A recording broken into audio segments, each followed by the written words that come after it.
Okay, I'm back with another man in the van, and this is a special one. For me, it's special. This sounds like sarcasm, right? It's not. I've got a terrible knack of sounding sarcastic when I don't mean it. Wanted to get this gentleman in the van for some time. Used to race. Gentleman. Yeah, used to race with him on and off because he was always on a 500, I was on 250. He was doing 500 GPs, whatever. But occasionally we'd have a little get together. Mr. Brian Wheeler. Some people call him Spud. Yeah, I don't know where that come from. Where did that come from? I'm going to blame Jack Bernacle.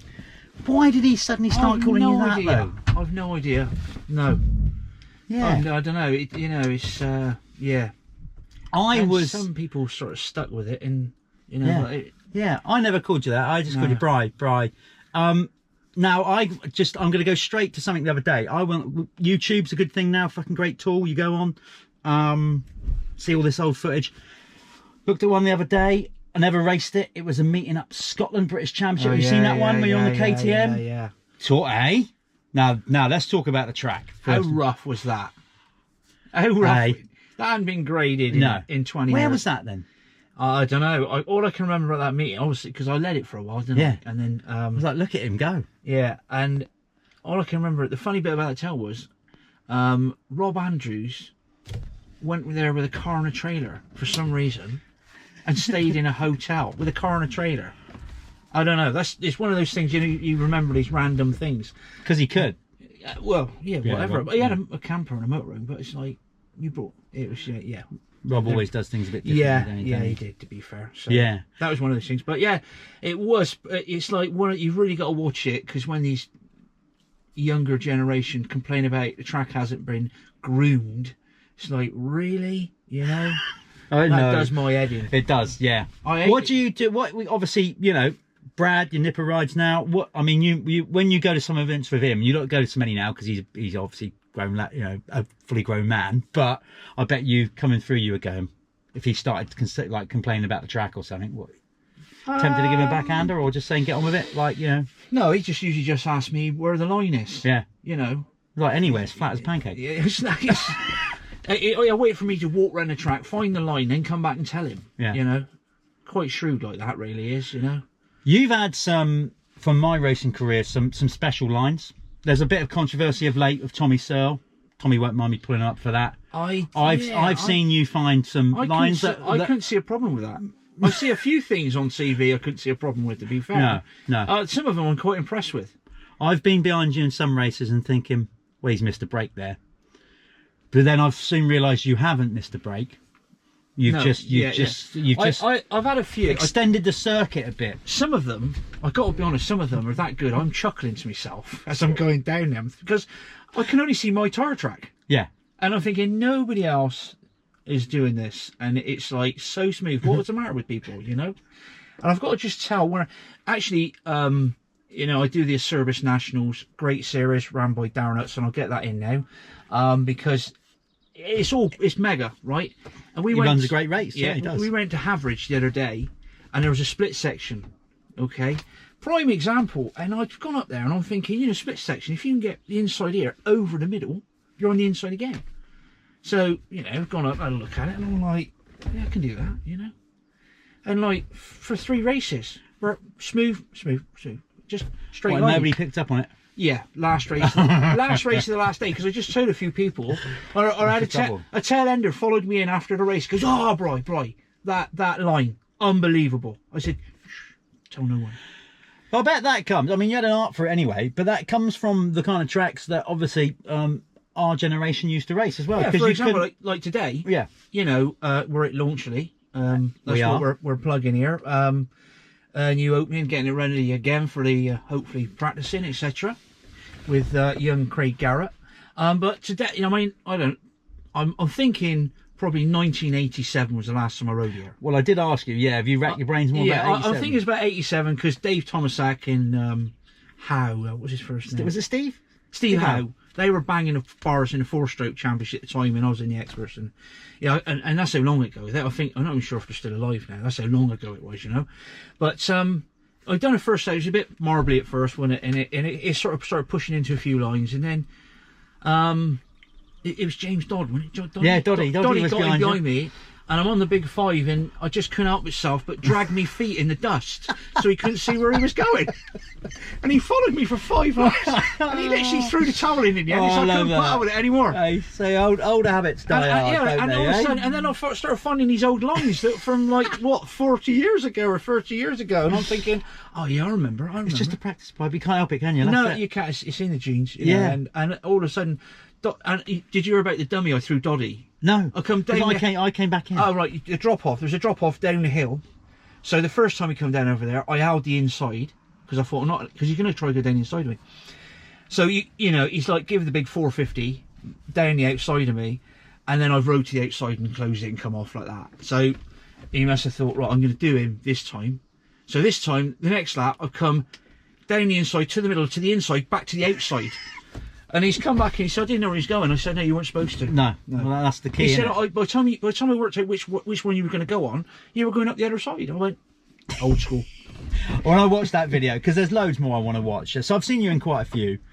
Yeah, I always remember certain things about you. I always remember. One of them was the tackler gear. I don't know what it was about tackler gear. It was something that there's so much different at the time, and I was like, oh yeah, he's wearing. So you was always distinctive with that. There was some pink tackler. That's what it was. Yeah. Pink as well. So that was kind of cool. You always used to wear the old outright guard down a bit. Yeah, I did. Yeah, to be fair. Yeah. Now Sean Lawless will pull us up on that. He's pulled us both up on having big chins. Yeah. Or maybe it was, but I don't mind that. If you don't get a rock in the head. No. And of course your RWJ days, because I used to watch. Obviously, doing 250 GPs, they were separate at the time, so I used to follow what you guys were doing in 500. And I knew it was. I even thought about it one year. I'm not a natural 500, I'm a bit smaller, but I thought, oh yeah, maybe I'll have a go at doing 500 one year. Mainly because I used to come back to British Championships and hear the bloody stories. The 500s seemed to be way more fun than the 250s. Oh yeah, they were. Because I was having a laugh with Eastie and we were doing our best to have a bit of a riot, but it was only really a couple of us. All the rest was so serious. I used to come back to the British, hear stories like you and Marshy and Smithy. Right. That's it, yeah. And I'd sit in on some... We were the Three Musketeers. You know that? No, I know we could and we shouldn't because we'll keep this one short. But, and I know we. Oh my god! I couldn't repeat. It's what stays in Vegas type thing. Yes, yeah, it is really. And it's almost stories that I could repeat, and I don't even believe it happened. No, you know. But it would jeopardise a lot of things in your life, probably. No, not me personally. No. Not me. No, wouldn't me. Me? No. Good God, no. No. But yeah, we did, you know, and back then we had CBs in the trucks. We had 3 trucks. Oh my God, can you see what I mean? Like I was gold leader, Marshy was red leader, and Smithy was yellow leader. And, I just like to point out for a generation that doesn't know what that is, that's Star Wars reference, and it's a bloody great one. Yeah. So that was number 1, wasn't it? Yeah, you know. Yeah. What were you, red leader? Gold. Gold. Sorry. Come on, Jeff. Sorry. Stop it. Yeah, gold leader. And still to this day, you know, the boys will message me, how are you getting on gold leader? You know, it's like, it's just mad. And it's the same with stories. One of the things when you do, this is hard work, I'm fed up with this, all this travelling and that. But when you look back on it now, you think, oh my God. Yeah. What a road trip. You know, 12 years of doing Grand Prix and it was just one constant road trip. And, you know, it's not like it is now, you know. No. I mean, we did have some fun. Because this is what a lot of people don't understand. A younger generation, you know, we were lucky enough to have internationals in the week between GPs. So it wasn't just going from what, I mean, you raced, you didn't even go practicing in the week. A lot of cases, you went and did an international and raced. Yeah. And you know, with your mechanic would only really come to that. You'd be like kind of, well, I was, you know, you'd go and maybe off to an international, you know, like more, if you was on a team like RWJ, you'd maybe just go and do the international off your own back and meet them at the GP and stuff like that. Yeah, on your practice bike or something. Yeah, start money. Yeah.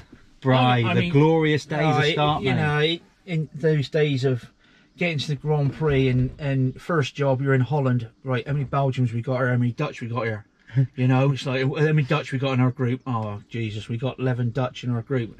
And, you know, there's only 20 that's going through. And you think, oh, Jesus Christ. Then there's your top 10. You're right, okay, then you work out and think, right, I might just sneak in 19th or something if I really hang it out. And then you go to Italy and you look to see how many Italians are in there. And to be fair, right, all these lines, you know, I find, majority of them, I would call them Italian lines. That's the only way I can put it. Did you watch The Nations? Yeah, they don't. This generation don't realise how good. You got Caroli and all them, whatever. But back in those days, you go to a hard pack or Italian GP. Giovanni Gava tortoise. Yeah, He was yeah. no tortoise. You know, Yeah, like no, whatever. When he, no, you know, no. Yeah, you'd have all of them, wouldn't you? Because you would have, I suppose, you would have raced against Long John. Yeah. Long John Cavatortus. Yeah, Gava tortoise. You would have raced against. He was. We called him the Red Indian. He had the long hair and all, Did didn't he? Yeah. He did look like a red Indian. He was a unit, like, to be fair. And one day I can remember, and he was at the end of his career. He was at the end of his career like 2 years before. He's gone to Italy, and he's like 4 seconds off qualifying, and then all of a sudden he's in 7th. It's just like he just found 7 seconds somewhere, and it's like, well, he's cut the track, but it's like, well, there's not an Italian person who's going to tell anybody, and it's just like you. But it was, you know, Good times. If you could get away with it, then it was like. I'm having a brain fart now. What's Caroli's team manager, or what was his name? Current team manager. What, you know? Oh God, can't think. Anyway, somebody will comment on that. Yeah. Crikey. But Well, the yeah, one that great runs the time. gas now. Yeah. Oh, see, terrible when you get old, isn't it? Yeah. Isn't it? See, this is how hard it is doing commentary and stuff. I'm starting to forget names now. Everyone, I'm only 49. Christ. So what are you? Yeah, what are you? 50? 53. Yeah. 53, yeah. Still going strong? No, I've had enough of it now, to be fair. Have you? Yeah. But you still rate. I'm still. I'm like sort of, at the moment, because it's like I've been a vet now for 13 years. Do you know what I mean? Vet longer than you were. Yeah, right. So it's like now, you know, after doing 12 years of Grand Prix, I'm thinking I'm getting a bit long in the tooth. And family coming on, I need to earn some money. I need to get a proper job, you know, sort of thing. And it's coming around again. You know, 12, 13 years doing vet racing, and you're thinking, how long do you carry on doing this? Yeah. Where do you actually draw the line? So I cut friends and all that. I said, you know what I might do next year? I'm just going to keep the 500, obviously. Oh, please do. Right. I've just had a shot on his 500. Oh my God. Right. There's, you know, so nice. I'm keeping that. Yeah. And do the odd Evo here and there, and then we were going to try some enduro racing. You know, do the Green Lane or it's a bit different. Try something a bit different. But now, right, the tables are turned because somebody invited me to go and ride this twin shocket. It's not Dumfries, it's not Castle in it. Dunbury. It's happening. Okay, so we're recording this on what's it, the 14th today up at Launcherley. Yeah, so you're racing this weekend at that. It's a big event up in Scotland, isn't it? Yeah. Classic. They had Classic. Heike McCullough there before. He's coming again, isn't he? Apparently DeCosta's coming. Yeah, which is amazing. Now there's a little link here to DeCosta because tell everybody what bike you're going to be riding. Well, hang on. It's a bit difficult to say really, but I don't know if you can get that on there. Well, we'll try. You might. Well, just there it is, right? And the icing on the cake, really. I did have to. Well, if you I can't bought see it that. this week. I bought it this week because we had a bit of a. That's the number. Yeah, let's just. I don't know if you can. I'll try and get that so you can see that. I don't know if you can. So I bought it off market. What is it? It's an RM. RM 250. I think it's a 77. Could be a 78. I'm sure everybody into this stuff will just put me right on the spot this weekend. So it come with a road tire on the back, which I thought. I went at the garden. I thought the clutch was slipping. It was actually wheel spin. So I put a tire on the back now, which the lad threw in. Or I bought it off Market Space, and I'm not kidding you. It rattles so bad, my fillings are falling out. I swear. Yeah. And but I went at the garden with a tire on the back, and the front end was in the air. Was it? Yeah. And well, that's a good sign. So I mean, if you're rocking the number one, I mean, I know you're used to pressure. As I said, you've had a lot of it, but this is a whole new ball game now. My biggest threat, I think, is the bike. After that, you've seen Terry Lease. Not Terry Lease. Terry House. Terry House. Yeah. On that Mako, ridiculous. Yeah. I mean, just. Yeah. We rode the other day, didn't and we? he was. Did you tell me he was quicker than the pair? He was quicker than pair of us, yeah. Well, on a Mako, twin shot Mako, and I was on the 500 Honda, home soil, and I was just like, that's just ridiculous. Yeah. So if he's there, I'm just gonna. Well, some of those lines might come in handy. It will be coming in. It will be coming in probably. I mean, but at the same time, you are going there in stock trim, factory, but like it's got stock exhaust on it. I see. Everything stock. Everything. Race fuel though. Yeah. We're chucking a bit of race fuel in her. Well, if DeCosta's there, look, he might come over, sling his leg over it. Yeah, well, he might and go. He might have a little moment. Think, oh, look at that. It's 250 though. Yeah, so it's more Joe Robert, isn't it? He's like 400 or 360 on it. Like I think. I don't know. So anyway, this is the latest now. So instead of the Enduro now, I'm going to give the twin shock a shakedown, just for a bit of energy. Well, okay. What? So, are you committing to, like, saying here, right here and now, that you might do a season of it, or are you going to go to Scotland and that's the little tester? Well, I'm going to go. Yes, that's the tester this weekend. Right. I am going to put a for sale sign on it whilst I'm up there. Not to whilst it's still running. when in Rome. And obviously, if it keeps running, then I'll hold the price. But if it stops, then the price will drop. So yeah, and I know obviously then there's King of the Castle that Darren Hudson runs as well. So that we'll see how this week goes on. Out, then. You know, you might have to sell the bike to get the fuel money back home. Yeah, I know. Because are you getting? You're probably not getting start money or Well, it's still negotiable. Is it? Yeah. I think I'll get a free bottle of Budweiser. There'll be tenants up there, won't it? Free bottle of tenants, yeah. No, not with Darren. It's all Budweiser. It's all Budweiser. Standard issue, yeah. So well, look at that. There you are. So you've got a bit of a revelation in one fell swoop. Tells us that he's had enough of it. Then boom. Yeah. Well, I've tried packing in now. I think 11 times. It ain't going very well. I get these people that it is. Is it peer pressure? Sure, you can't be. It must be something up here that keeps. I can't see you bowing the peer pressure. Well, no, we've got a problem, haven't we? Well, yeah. I thought I'd done with it. I thought I'd stayed away. I got a long way. What was it? 7-8 years or something like that, even more. And then I don't know what happened over the last year. There you go. Honestly, I don't. You can't help yourself. There's like a little woodpecker. It just started doing that. I'll tell you what it's like when you got a leaking washer on a tap. It started to do that. When you wake up in the night thinking, I've got to sort that tap out. That's what it was like. I was like thinking, I've got to get a bike again. No, I haven't. Yes, I have. No, I haven't. I was like that whole Jekyll and Hyde thing. It's like, I think what's going to happen this time, I'm going to offload the modern bike for a while, and stick with the Evo and then just ride when I like. But you just need a bit of a challenge, I think, and it was going to be, should I take up mountain biking or something like that? And it's just, it ain't. Can't see you doing that. I mean, I'm sure you'll be good on it or whatever. No, I don't think so. But I could see you, some bystander just out at, Bike Park Wales is going up in the trees, isn't he? Yeah. That's the trouble with that. Yeah, they don't like it either. They wouldn't like, if you're gonna start, taking those lines and running a few people wide. Well, we'll see how the Suzuki 250 goes this weekend, and we're gonna. So you've ridden it up the garden, whatever. That's it. What's the anchors like on it? No. None. No. I thought the brake in went straight down.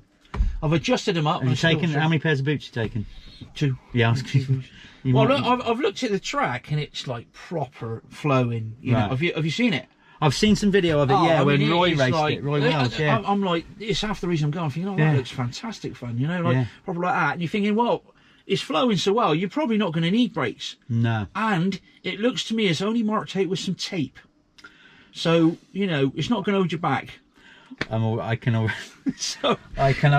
got a vision already of the kind of lines that the number one will be rolling at the weekend. Well, we'll see how the competition. I mean, I don't think the bike's going to be fast enough down the straight. I think obviously if you got no anchors and no decent front brake, you can at least come in, can't you? And if you've done a few of those lines where you've run a ride a little bit and just do the whole look, mate, look, what do you expect?